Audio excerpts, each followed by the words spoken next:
datang di Cantika Heboh Channel dengan berbagai informasi berita politik, hiburan, dan mitos yang dikemas penting, tapi berisi yang akan menghibur Anda. Jangan lupa subscribe dan share.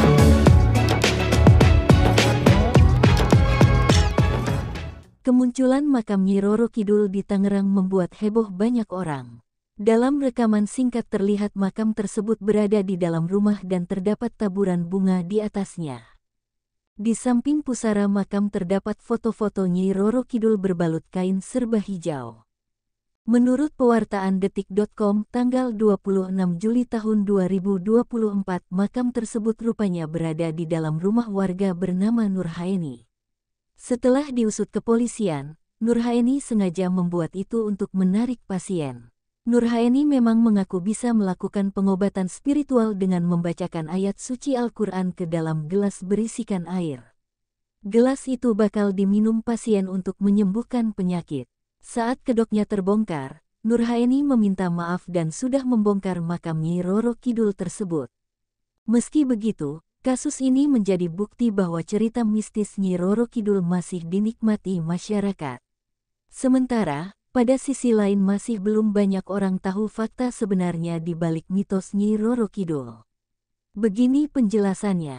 Penguasa Pantai Selatan. Selama ini masyarakat mengenal Nyi Roro Kidul sebagai perempuan perkasa penguasa Pantai Selatan Jawa yang sering memakai kain hijau. Akibat disebut punya kekuatan, banyak orang merasa takut terhadap sosoknya. Rasa ketakutan ini lantas sejalan dengan tragedi hilangnya orang di Pantai Selatan Jawa. Biasanya, tragedi muncul karena korban memakai baju hijau yang disukai Nyi Roro Kidul.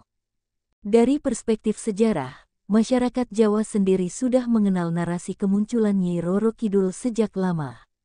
Terkait asal-usulnya terdapat banyak versi. Sejarawan Wycliffe dalam Sejarah Indonesia Modern 2008 mencatat, Nyi Roro Kidul dahulu merupakan putri Raja Pajajaran. Versi lain menyebut dia keturunan Raja Kediri dan Raja Airlangga. Terlepas versi mana yang benar, satu hal yang pasti dia bermukim di bawah perairan Samudera Hindia, tepatnya di pesisir pantai selatan. Wycliffe menyebut alasan dia tinggal di bawah laut karena terusir dari istana usai menolak menikah. Keberadaannya di bawah lautan lantas menjadi daya tarik bagi penguasa Mataram, Senopati. Denis Lombard dalam Nusa Jawa Silang Budaya 1996 yang mengutip Babat Tanah Jawi menceritakan, Senopati kerap bertemu Ratu Kidul di pantai Parangtritis dan bersetubuh dengannya di istana bawah laut. Aksi ini dilakukan Senopati sebab melihat Ratu Kidul punya kekuatan super besar, baik itu di dunia nyata dan alam gaib. Ratu Kidul konon tidak hanya menguasai ombak-ombak Samudera Selatan yang mengamuk, tapi juga semua dedemit yang melanda dan mengancam kerajaan, ungkap Lombard. Atas kepercayaan demikian, Senopati berharap persenggamaannya dengan penguasa pantai selatan membuat keamanan Mataram bakal terjamin. Pada akhirnya, ini benar terjadi pada awal abad ke-17.